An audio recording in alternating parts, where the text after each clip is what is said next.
Good afternoon, good afternoon, good afternoon, good afternoon. Maybe I can invite our panelists to come and join me up on the stage, and also check that we have our colleagues joining us online as well. Daniel, you can sit wherever you like, yeah? Yes, wherever you feel comfortable. So, and Constance, feel free to sit, and we've got three, that's right. Well, I'm gonna sit down eventually.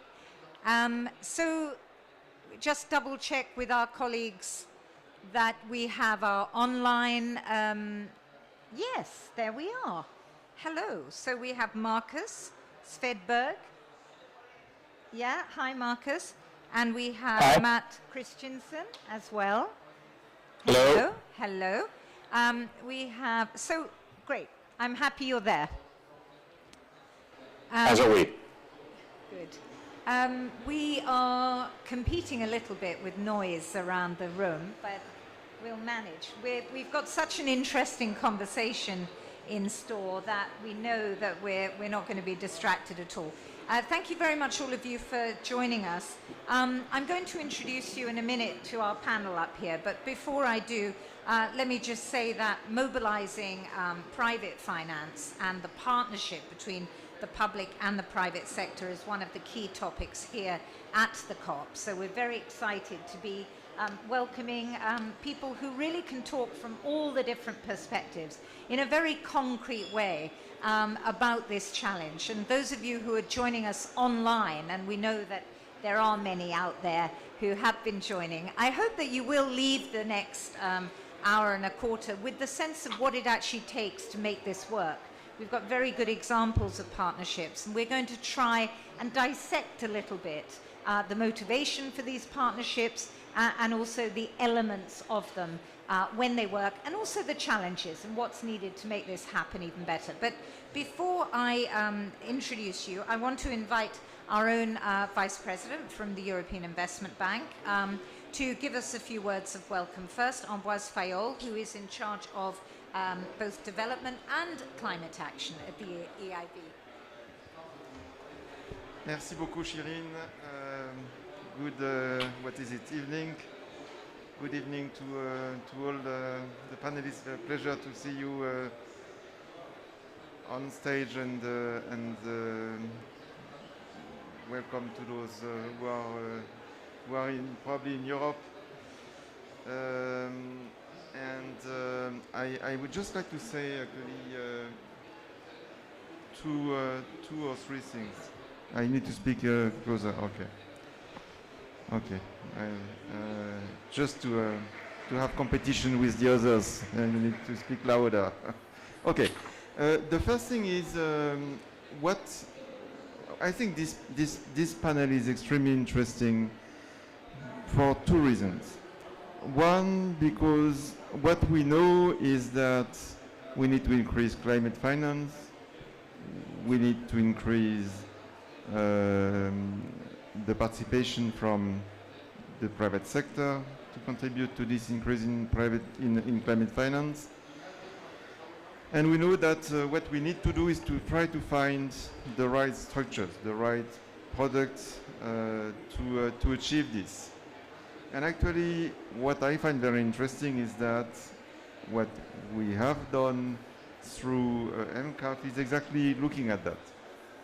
And looking at having the appropriate structure with, I mean, it may look complicated, but actually at the end of the day, this is the way a fund targeting investing in funds that have a particular interest for climate in developing countries is about. So I am particularly interested because I think we are right in the target that many people turn around. How can we find the right structure? I think we have found that for this one. And the second one is because COP in Egypt is a COP that they say, rightly so, a COP of implementation. And actually we are in the implementation. And not only are we in the implementation, but we have already the first case of success of the fund that was signed exactly 1 year ago in Glasgow. And this is called, I'm going to look at it, Arch Cold Chain Solution Fund, a fund active in East Africa providing cold chain solution to keep food produce and maybe also vaccines cold in the value chain. That is very interesting. That is completely in line with what we are trying to finance. All of us actually as public institutions or as private institutions. So I think on both grounds, the kind of structure that we have put in place together and the fact that we have already starting to implement it with the first case is very interesting. We at EIB, we are continuing to work on trying to improve the products that we have. We are developing our green bond and green loan products, including supporting green investment in the public and private corporate sector. And actually what we have in mind is, and what we have not only in mind, but what we have decided is that we would not be only a green bond issuer, but also a green bond investor. And that is something new for us, but we intend to be an active anchor investor in green bond funds, such as the one that has been put in place by another European fund manager, Amundi, which is called the Green Bond Cornerstone Fund. So I'll stop there. I very much look forward to the outcome of your discussion because last year was a great success and I'm sure this year will be as well. Thank you very much.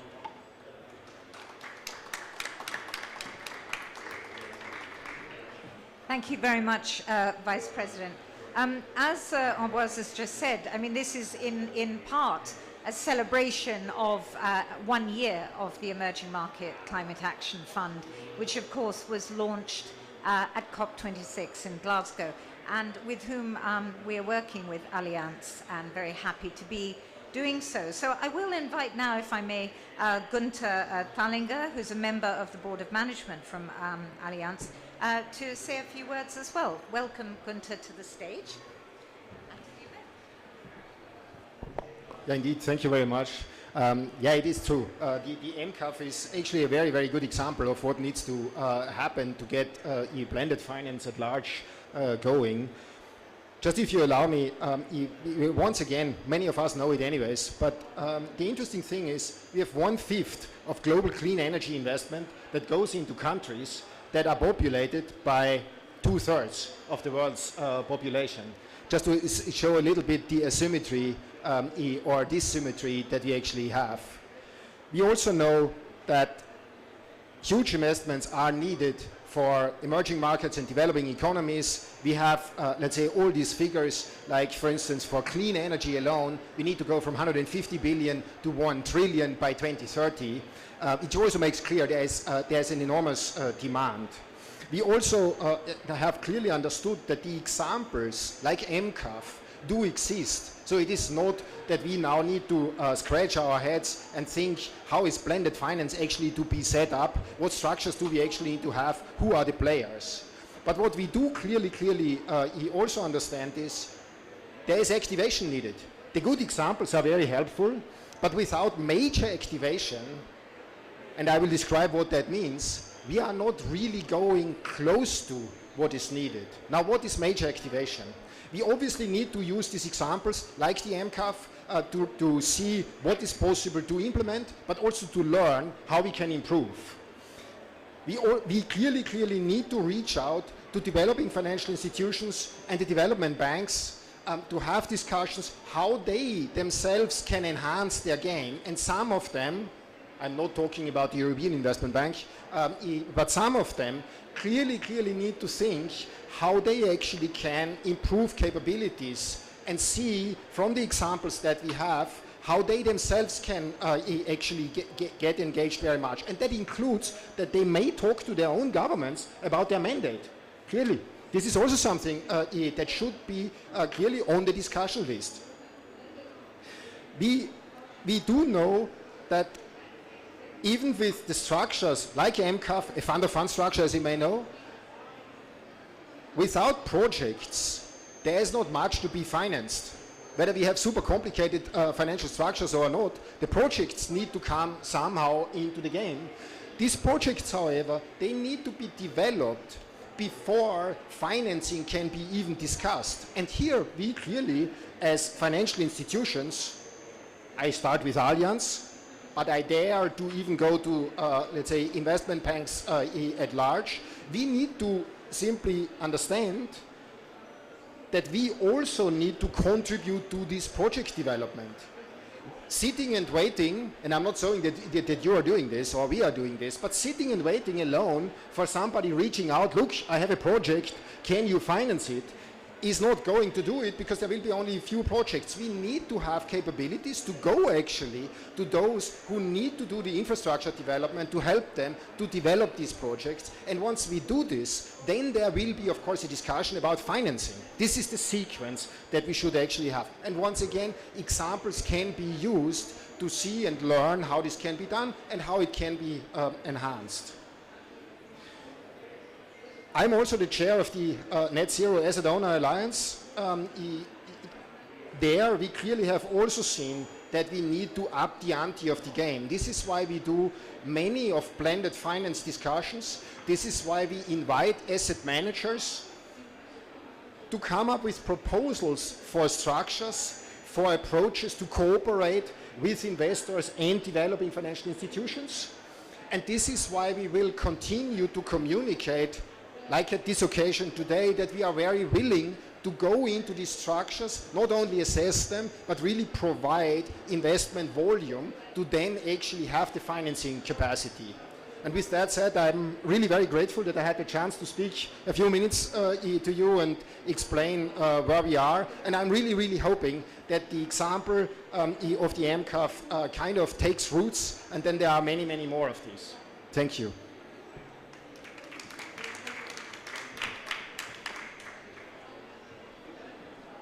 Thank you very much, Günther. I think that your points are very pertinent to the discussions going on here at COP. Yesterday they launched the Stern and Songway report, which was talking precisely about the need for both private sector and public banks to up their game, as you put it as well. So that's what we're going to talk about a little bit more in a more granular fashion with our panel.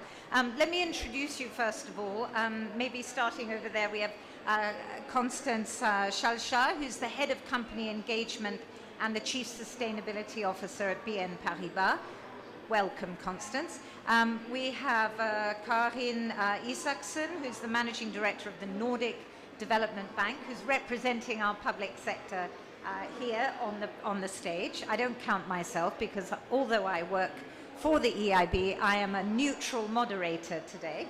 And then we're very happy also to have Daniel Calderón, who is the co-founder of and managing partner of Alcazar, with whom both MCAF and the EIB are in the final stages of committing ourselves to support, if I can put it that way. And then on the screen there, in virtual glory, we also have Markus Svedberg, who is the chief economist for Folksam. Hi, Markus. And we have Matt Christensen, who is the head of sustainable and impact investing from Allianz Global Investors. Welcome to you both. Maybe I can start with you, Matt, over there, with your very nice background. Matt, let's get into some of the topics we've already just started to touch on.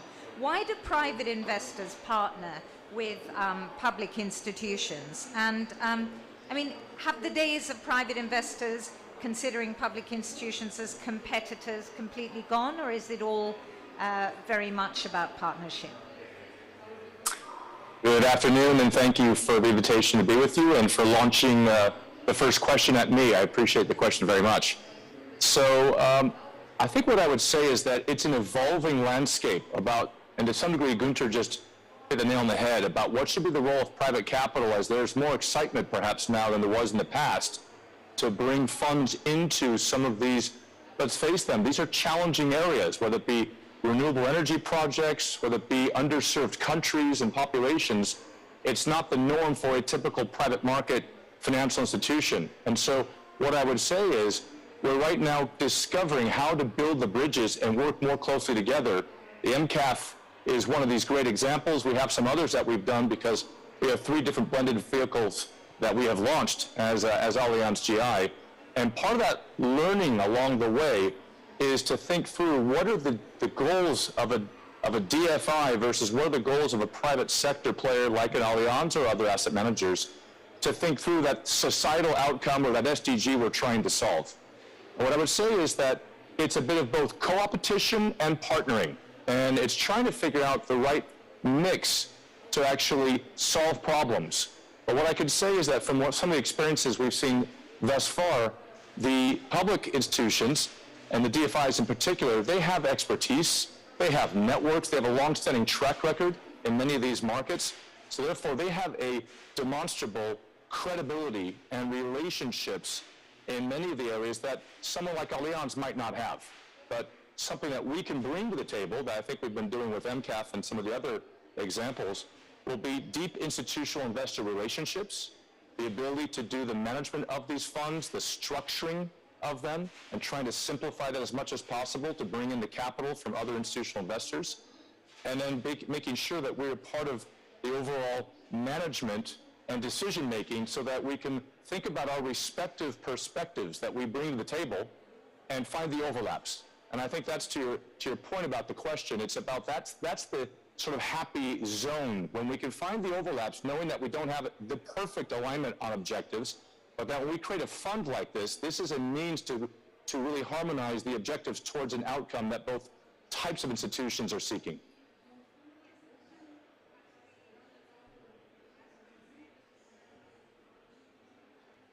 Microphone here, yep. As we said earlier, this is about identifying what do we bring to the table, as you put it. It's not just about volumes. Of course, that's important, crucial. We're talking about that here at COP25. How do we reach that? But it's about getting the projects off the ground. I mean, you know, not just having the money. But let me just stay with you for a minute, Matt, on this. Now, what makes you, particularly Allianz and maybe other private institutional investors, willing and comfortable to join a smaller fund, a fund like Alcazar, for example? What are you looking for that makes you think, yes, we'll go for it? So part of that would be the structuring that we've put into this fund, and that's the idea of the junior tranche and the senior tranche. That provides some comfort. That is a baseline for why what we believe is that blended finance will continue to grow, because when we start having these examples that can create enough of a comfort to bring the capital in, then you start to take away some of the typical hurdles that one might ask, whether it be looking at an investment in an emerging market, whether it be looking at an area that might be on the more, let's say, early stage of the curve of technology, all the different types of political risks that one can encounter. That blended piece would be the first area of what I would say is the innovation around why an Allianz can start to look at this. That provides the comfort. The second element is that when we see now the investment we've done already in the cold chain that was referred to early on, or now looking at what we could be doing with Alcazar, it's also looking at teams that have experience, right? So these are groups of individuals, either in the current institutions where they are, where Alcazar might be, or others that we're looking at, that sometimes have had years of experience, but have not always had the attention from private capital. So it's not that it's someone that we're just meeting either for the first time or it's their first investment. Not in any case. It's something that where they have demonstrable experience and investment experience specifically to show why they, what they would do with that hard-earned funds on behalf of our clients to actually be part of the solution, both in terms of how you can show something around a carbon-oriented approach in terms of renewable energies as part of the solution to what we're trying to solve in terms of gigawatts, but also in terms of returns, right? This is not about charity. This is about having a belief and a conviction. And that's why I see that the role between what the EIB is doing to look at these different deals, structure the memos that we then receive at very heavy detail, a very big due diligence effort, then that brings it to an investment-ready decision-making for the investment committee that I sit upon to actually say yes or no. And so to answer your question, they might be small in the scheme of the variations of investments an Allianz might be doing, but this is something that creates the example for the whole industry. So they not only can make money, which is important, they also are being part of what we're trying to do with that 1.5 degree scenario.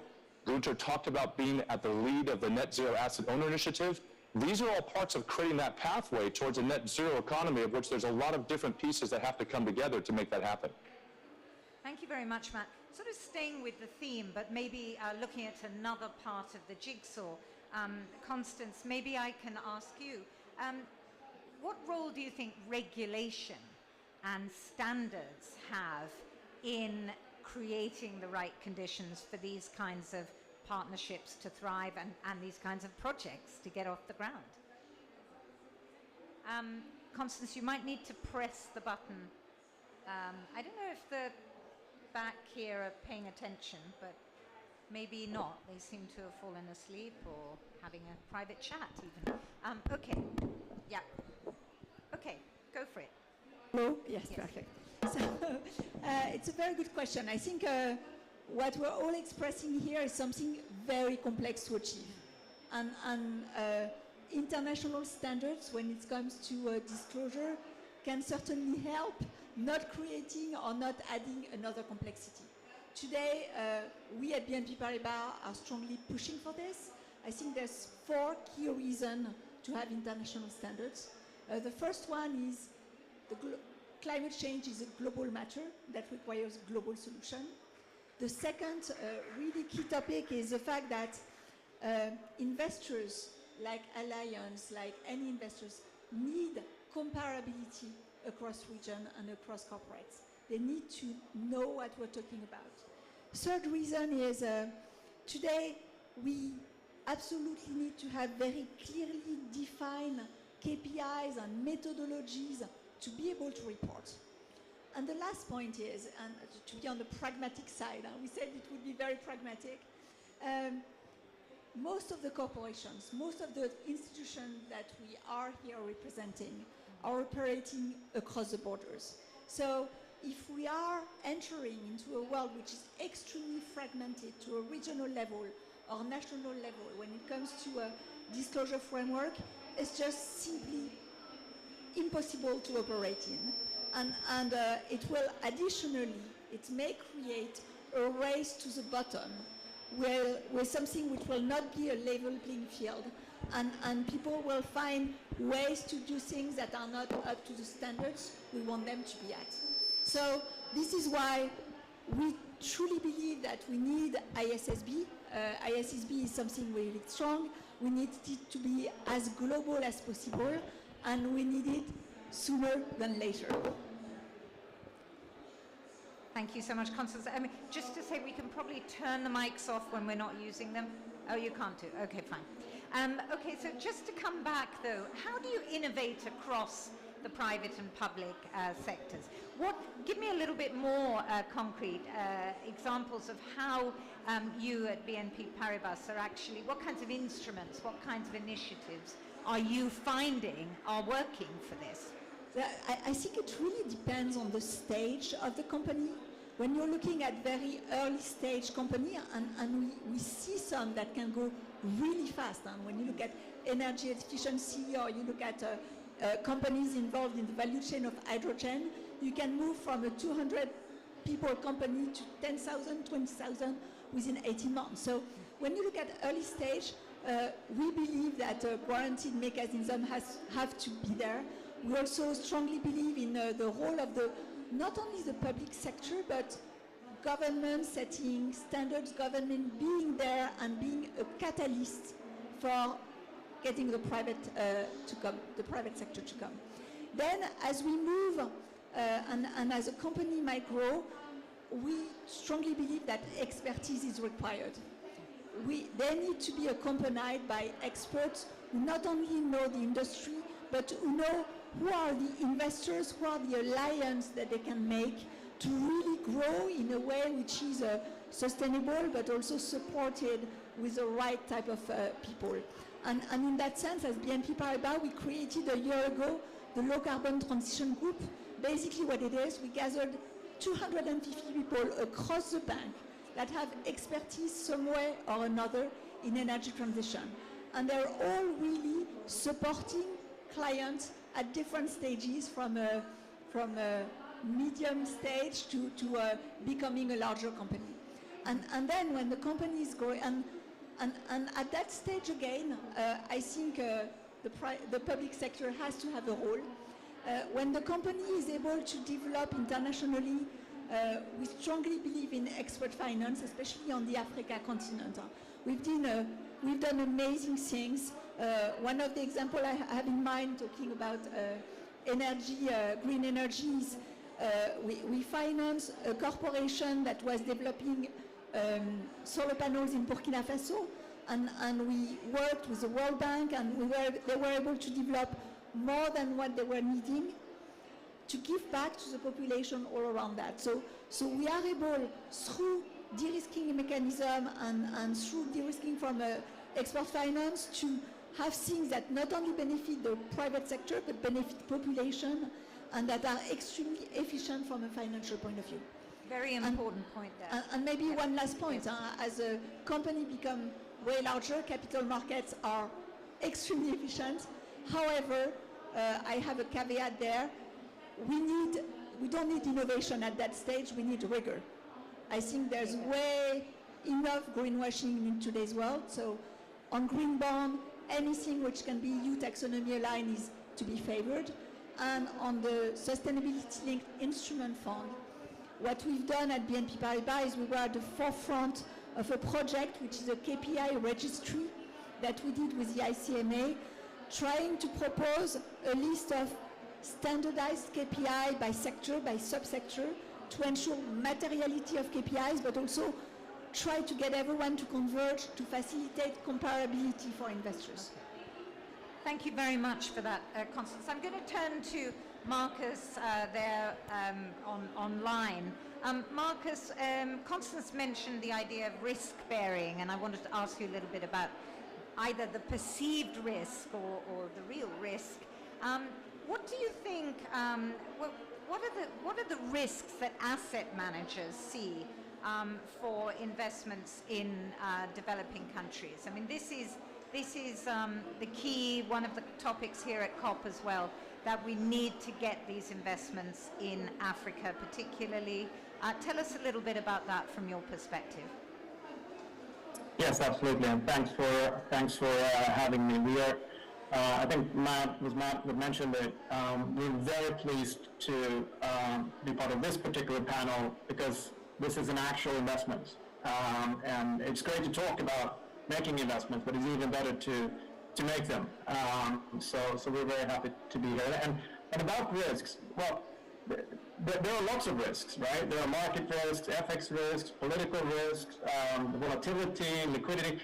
There's a whole range of risks here, right? And as you mentioned, some of them are real, some of them are perhaps more perceived, but there are also opportunities, right? There's a lot of upside potential here.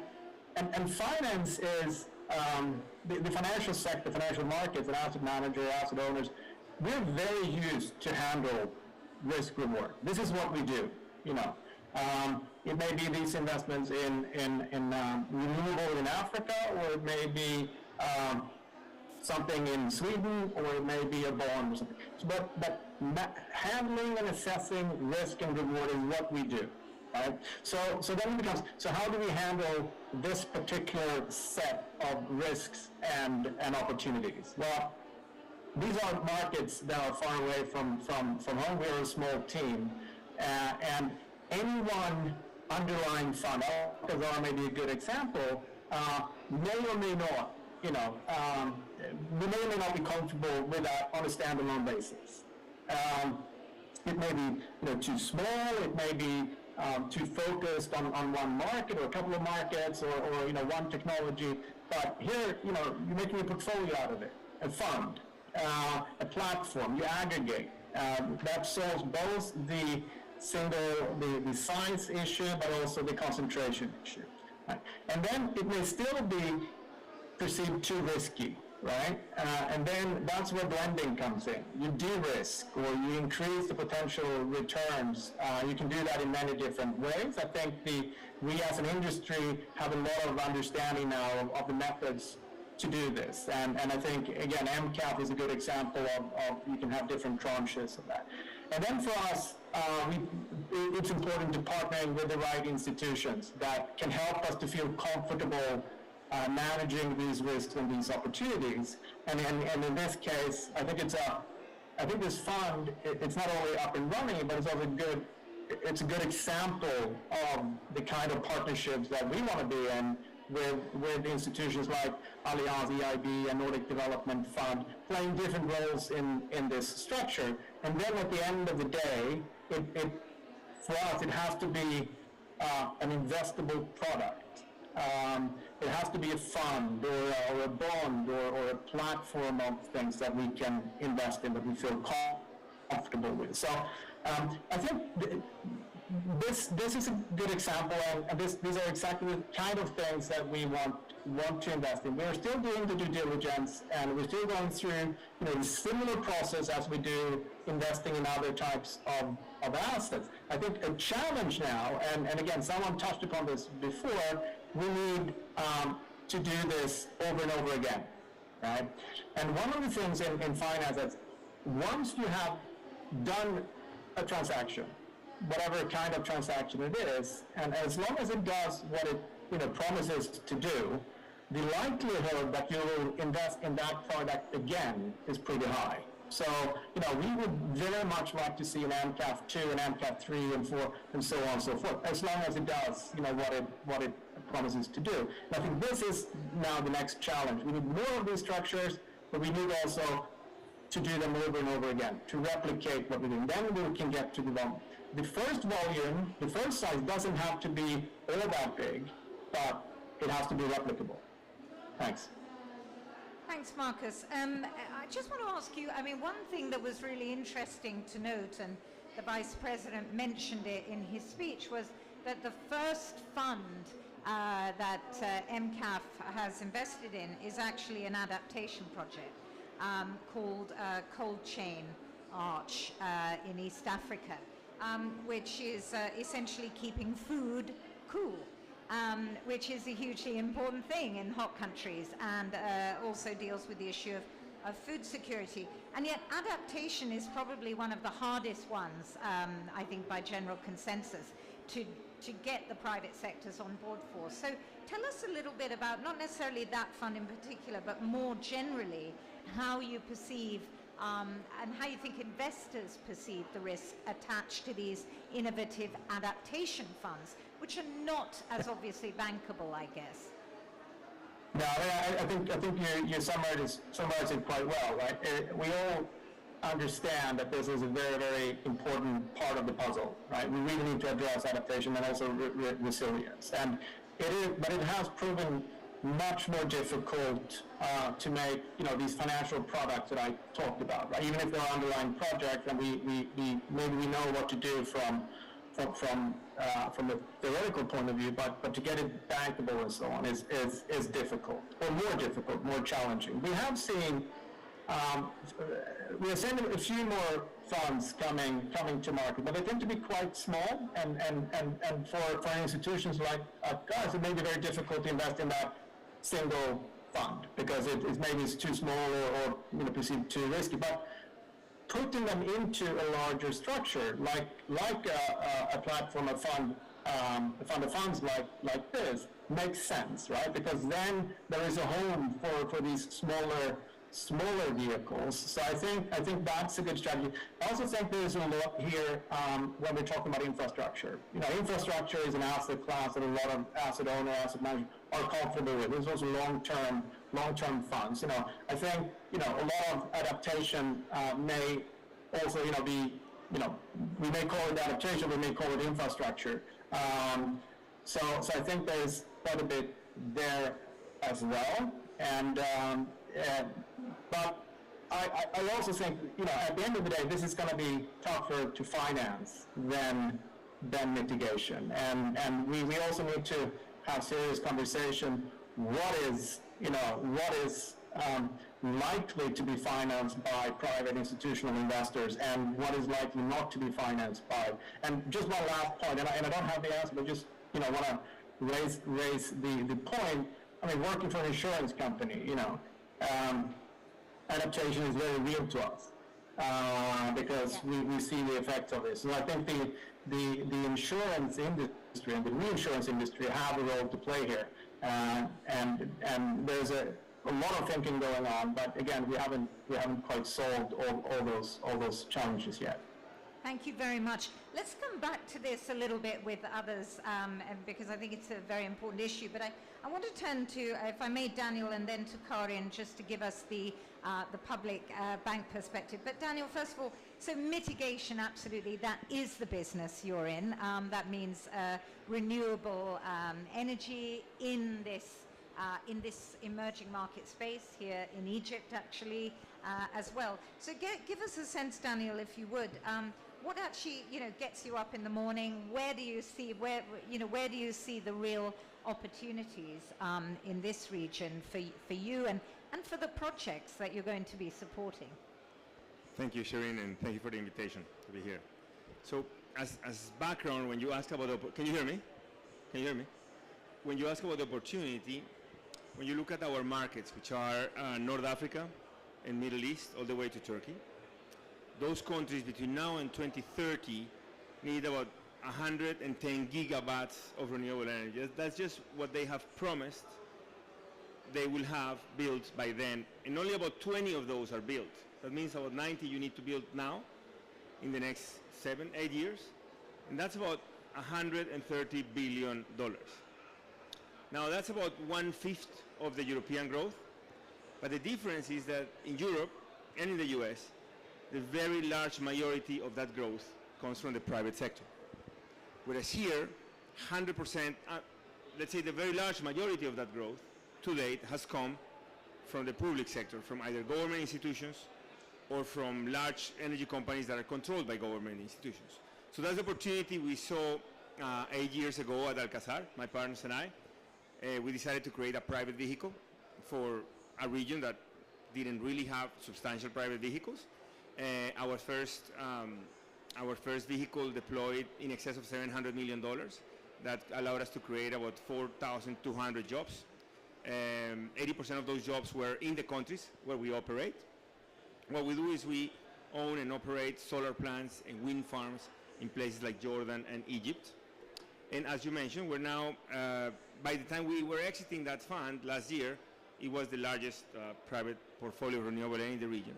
And now that we're about to start deploying our second fund, we're looking at a fund that is going to deploy $2 billion. That's going to create about 15,000 jobs. And those projects are going to be enough projects to give electricity to about 1 million households. So about 500 million of that will be equity and the balance project finance. So that's what keeps us going, is the ability to be able to blend private capital, multilateral capital, to bring it from OECD countries to these projects and these communities that really need it the most. That's what keeps us going. So in your experience now, where would you see the biggest challenges in terms of, for even investors who may be watching, thinking, shall I go in? What advice would you give them? Where would you pinpoint the challenges that need to be addressed? Yeah, I think the number one thing people don't look at closely enough is policies. So pick Egypt and Jordan as an example. They demonstrated that if you have the right renewable energy laws, you can become a success. So Egypt has the second largest solar facility in the world. Jordan was named by Bloomberg the third most successful investment destination in 2020. Because they had the right policies, we could move the right foreign direct investments. Mm-hmm. Now those policies need to be kept up to date. And some countries find it difficult to approve those policies. And private capital, or the right private capital, is just not going to get there. People like us, we're not going to consider an investment if the right laws are not in place. The second point is connected, is technology. Europe and North America spend about $200 billion a year buying wind and solar equipment. So if we want to secure any good equipment for emerging markets, we need clear policies that allows us to plan 1 and 2 and 3 years ahead. Otherwise, we're just not going to get the equipment. Between the Americans and the Europeans, they want to buy it all. So policies are important. And the third point is having private developers. It's really having people who have their own target to invest, people who are incentivized to develop on time. I think that's still a scarce commodity in the region, and hopefully that's one that we're helping to solve. And one last question, well, not last question, but before I turn to Karin, how do you see the kind of contribution of those different partners in getting, in supporting a fund like yours and getting the projects off the ground? Where do you see the value, going back in a sense to what Matt said at the beginning, what do you see the value of what a public bank, a public development bank, or a private bank, or an investor brings to the table in order to enable this to get off the ground? So multilateral institutions help us in several ways. The first one is often where we're discussing with governments how policies need to be perfected, let's put it that way, for those projects to be bankable.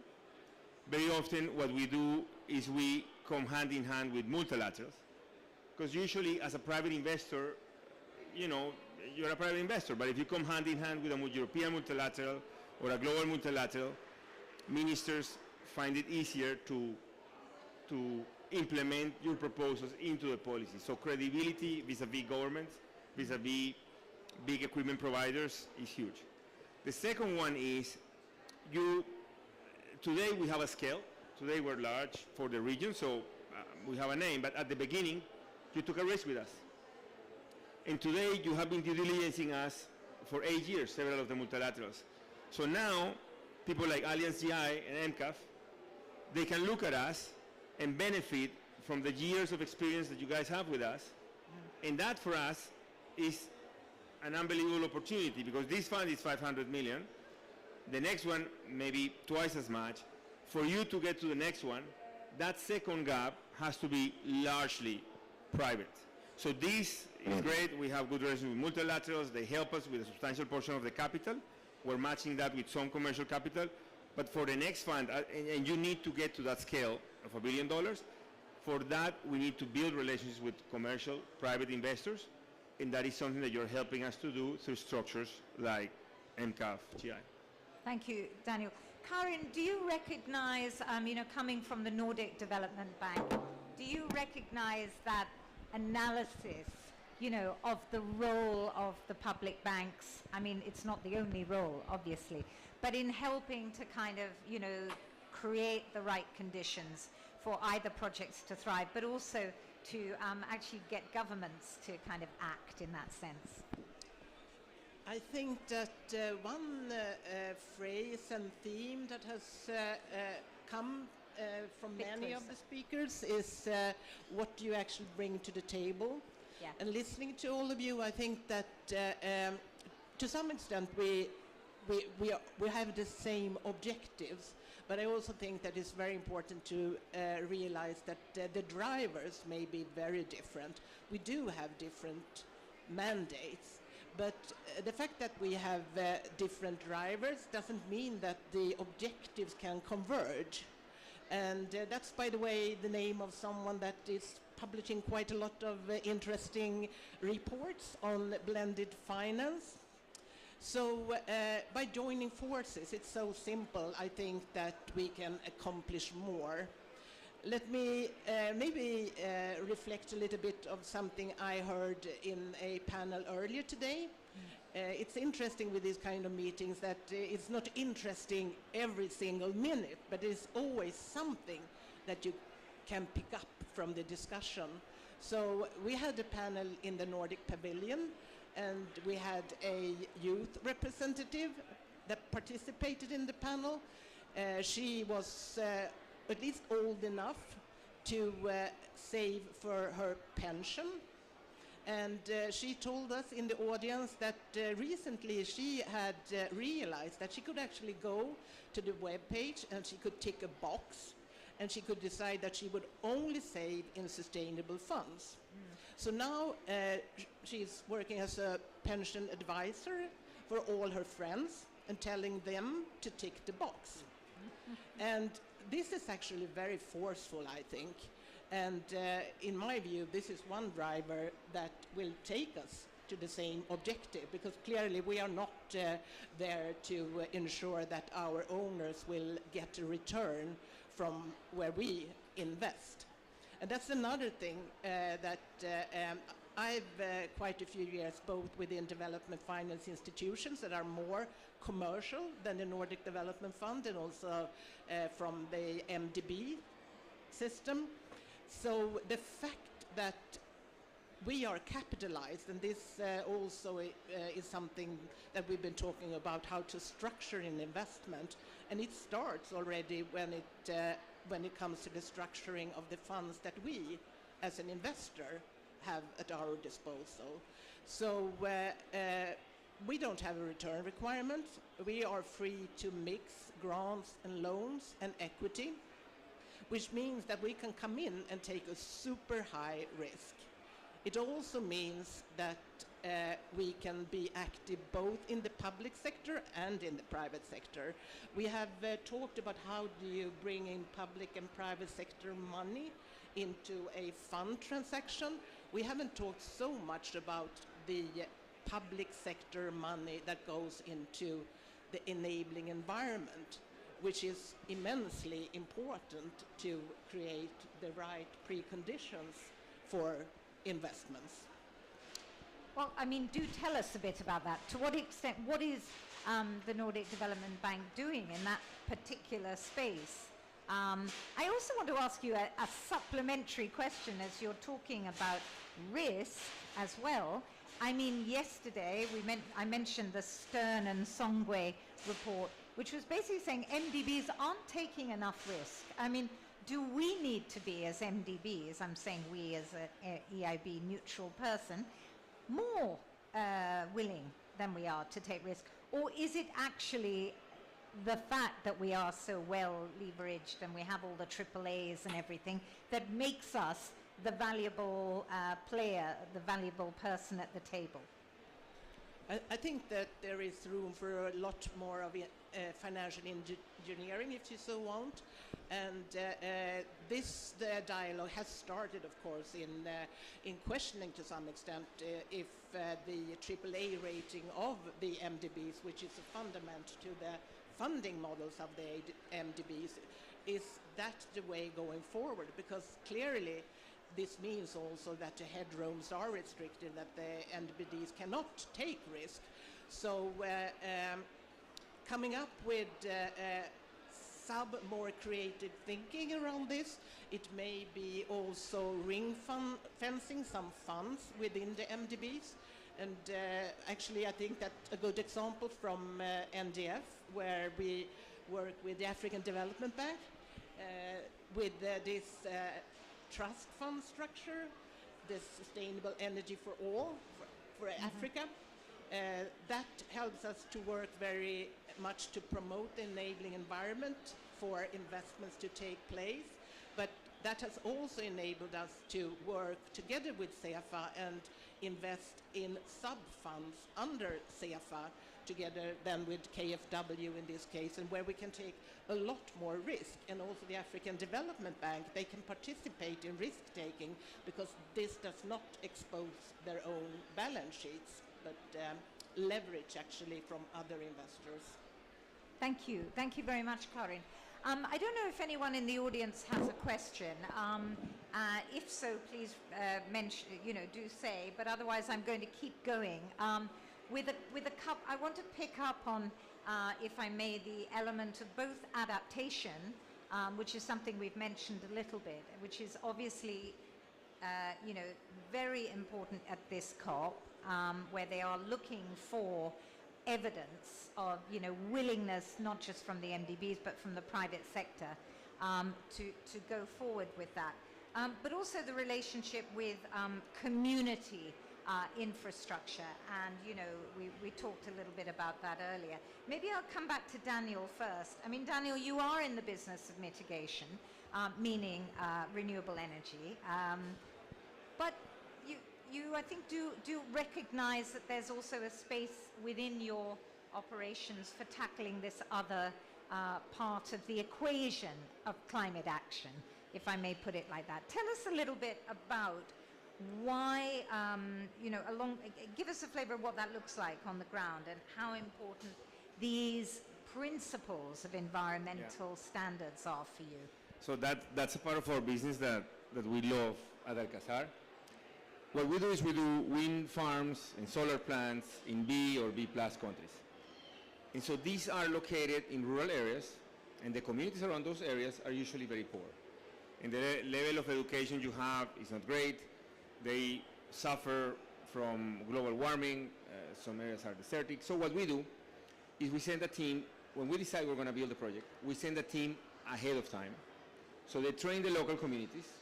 So the majority of the jobs stay there. That's different from the way other developers doing in these countries. And the second thing we do is we work with them to understand what they need. So one of the projects our team did, as an example, in one of the large wind farms we have in Jordan, we found out that they had droughts. It was a very dry area. So we donated this water extraction facility together with a solar plant that would provide electricity to pump the water. And we also donated the water distribution system to take that water to 282 families around the wind farm. It's a very spread out wind farm, a large wind farm.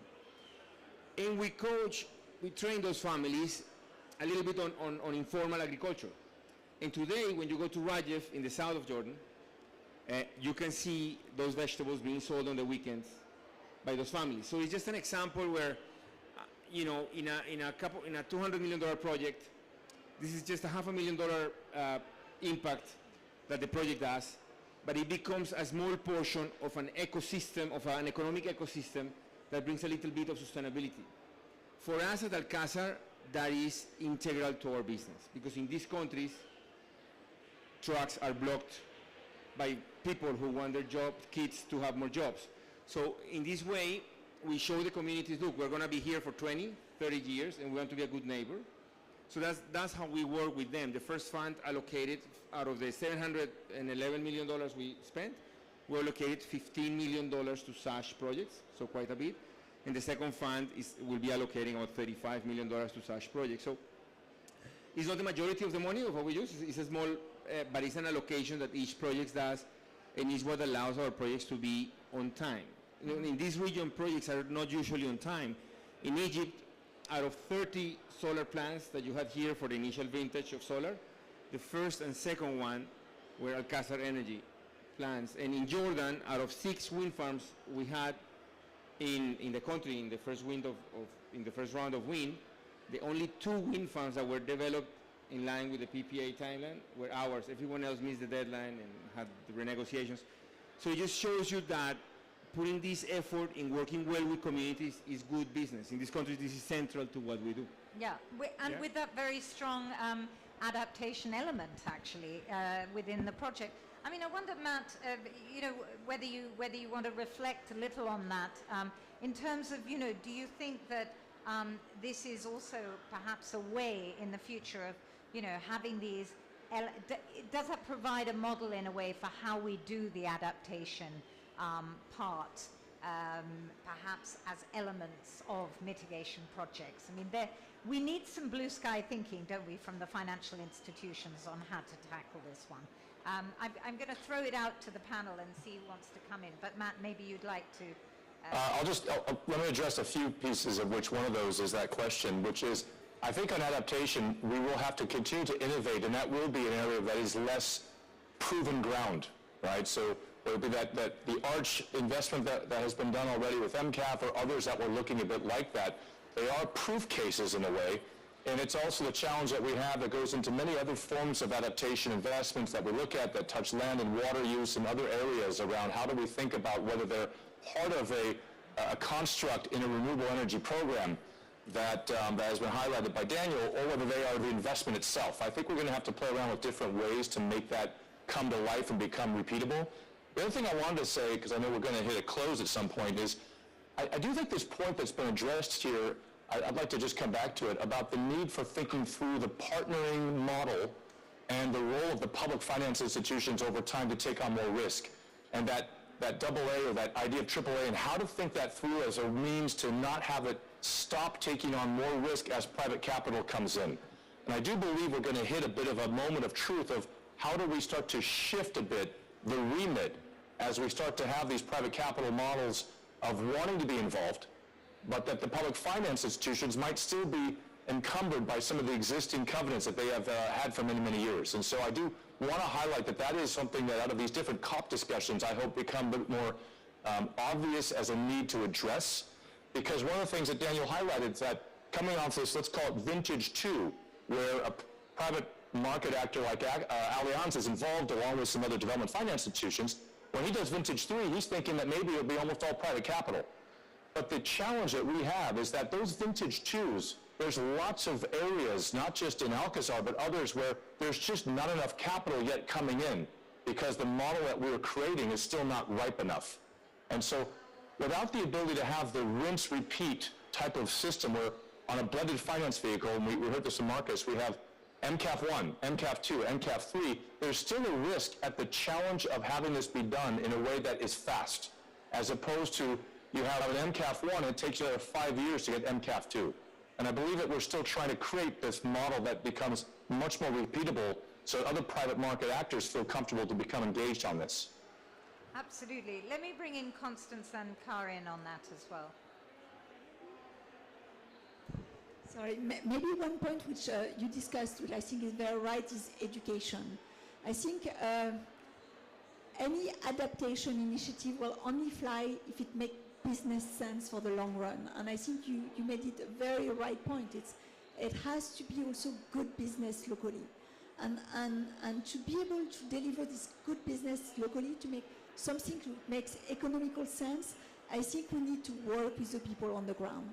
So for this, all initiatives we've been in discussion with several schools on continuous education of local entrepreneurs to try to give them the clues of what's happening, how they can actually benefit from it, how they can invent new business model is something which is very important. We're doing this in Morocco, we're exploring doing this in other countries, but today it cannot be us sitting in a COP working for European banks just trying to solve some problems that are local. It has to be done in partnership, and by this it means education, it means having them source the idea and invent the business model of tomorrow's that will make sense for them, but also for us. Thank you. Well, maybe, I mean, Karin, you were talking about partnership actually with the African Development Bank. That's obviously one area. Before I come to you, I just want to say to those of you watching online that if you want to ask a question, there's a little bit of time left, so just put it in the comments on YouTube and we'll try and come to it. But sorry, Karin, over to you. And maybe you can pick up a bit on Matt's point as well. He seems to be suggesting that there is time to sort of rethink the model. I mean, this is what the Bridgetown agenda has been talking about this week, and I mean, previously Miss Motley from Barbados. It's about speed as well, isn't it? We're just not getting it done quickly enough. I'd like to address the question, I think, by building on what we have been talking about, creating the role models and the good examples, and actually come back to the question about adaptation a little bit. First of all, I think that, and this is a little bit an analogy with also the funding models of the MDBs, it's really good sometimes to take a step back and think outside the box. And I think that when we talk about mitigation and adaptation, I do think that it would be good for what we are actually trying to achieve if we didn't always put projects in very discrete boxes. The example we heard from Alcazar and also the first investment of the MCAF, they are projects with co-benefits. It's not just mitigation or adaptation. To invest in a cold chain means, of course, that there are mitigation impact, but there is also adaptation. So thinking around how we can achieve co-benefits, because there are co-benefits in every project, by, for example, investing in energy efficiency, which is a huge untapped area when it comes to decrease the emissions on a global level, not necessarily just in Africa, but of course also something which will have impact on adaptation. Then on the good examples, adaptation project, the most obvious area, I think that we all agree about that, is agriculture. And here I think that let's try to do what we did a decade ago when it comes to mitigation, where we together, investors, we created models for investing in mitigation projects that with a proven business case, but also with a proven opportunity for revenue. 10 years ago when you said IPP, not everyone would know what you talked about. Now, when you have an IPP project, everyone knows the structure. Everyone can see in front of them that this is the revenue stream. So this is what we also need to do, and let's start with agriculture and create the IPP version of an agriculture project. And I think that we can do the replication, we can repeat, and we can go to the market and make a case, a business case, for an investable project. Thank you very much for that insight, Karin. I think we're coming near to the end of our discussion. I think we could carry on over a beer if there were any here. But anyway, but before we break up, let me come back to each of you, and starting with Marcus, because I think you looked like you wanted to add something there. But I want you to just reflect on perhaps just a very simple question, and give me a very short answer to it. I mean, really a short answer, like one line or so.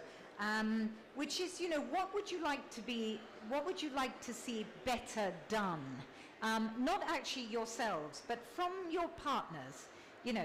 Whether it's the bank or the fund or the MDB. What would you like if there were one thing that could happen? Marcus, I'll give you a little bit more time just to comment on anything else, and then give me that one-liner.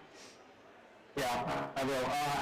I'll try to combine the two things I wanted to say. I wanted to answer your question about MDBs, whether or not they should take on more risk. And having been working in the World Bank board previously, this is a question I have a lot of views on. And I think, yes, they should take on more risk. But not any kind of risk, not reckless risk, not necessarily endangering the AAA or endangering the PCF.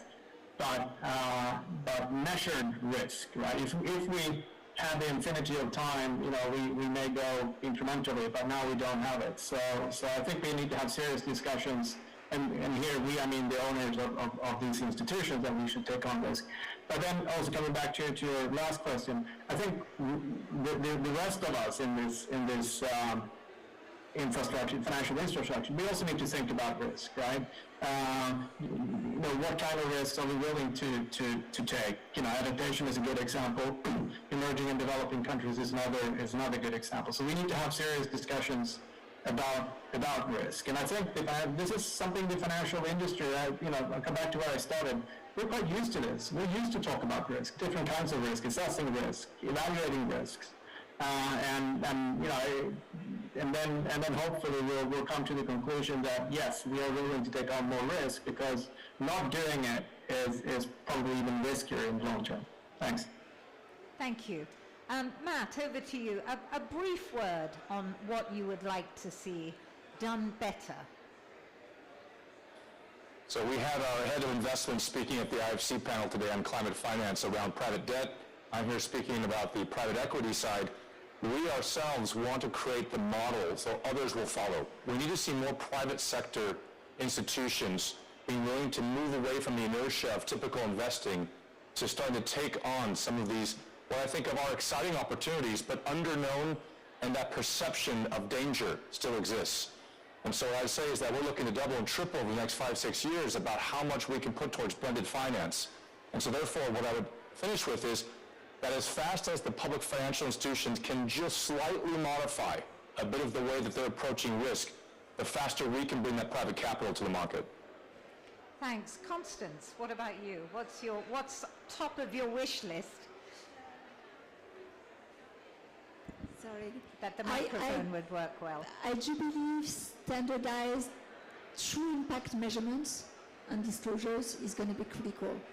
We're all entering in a world where we're being challenged on this. What is impact? We need to be able to deliver something which is credible, transparent, and comparable. And global, I guess, too. And global. Karin. I would like to see this conversation to continue, and I would like to see that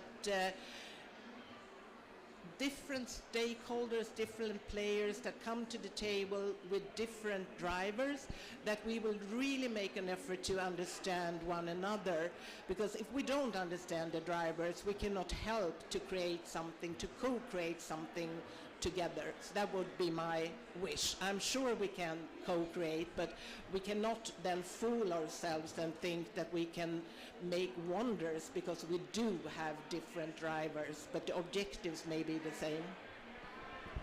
Daniel, I'm giving you the last word because, you know, we're close to celebrating another moment, and I'm, you know, close. We're not quite there yet. But, you know, what, from your experience, what can we do better? Well, and you know, feel free. The papers are nearly signed, so nobody's pulling out because they're offended.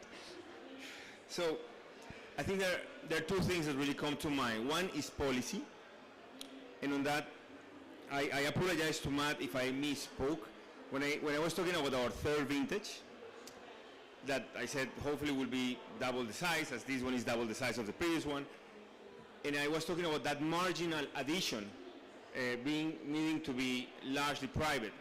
I think we need to recognize that multilaterals, without EIB, I wouldn't have had the chance to meet you guys or Allianz GI or MCAF. And with you guys, I wouldn't have the chance to meet other commercial investors. So in that sense, multilaterals play a key role. Without the multilaterals, I wouldn't be able to communicate with many of the governments that we communicate in such a manner, where we are well represented with those governments. And the multilaterals also have a long journey in these countries, emerging markets where we go, and all these battles that they had in the past, we should learn from them. So I really hope that, you know, 50, 100 years from now, if we're still doing this, I really hope the multilaterals will be a strong part of that. So, because policy, to manage policy right, which is something that has to be done better for renewable energy to grow, that's important. And the second one is private capital, and I think I love the way you put it, is let's continue the discussion, right? Let's explain investors that if you're worried about country risk in country A or country B, well, you can buy PRI, yeah? And you can get an investment grade. All of our transactions have been insured by investment grade political risk insurance providers.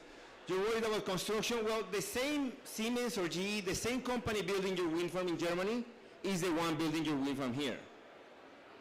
Are you worried about, so if you're an investor in infrastructure who is comfortable with the risk of wind, with the risk of solar, with the risk of Siemens or Vestas knowing how to build a wind farm, then come to emerging markets and you see that on a risk-adjusted basis, you can do very well.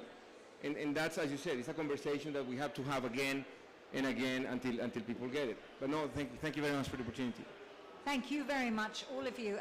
A question just came through on YouTube, and I think you kind of answered it all anyway, which was what ingredients can ensure success? Well, I mean, you know, nothing ensures success, but I think you've highlighted very well, you know, what we need to have in place and what is still needed. Thank you very much for the conversation, and we will continue it, I'm sure. Thank you very much, those of you watching online, those of you online, Matt, Marcus, Constance, Karin, and Daniel, and see you soon. Thanks. Bye-bye. Thank you. Thank you. Thanks a lot.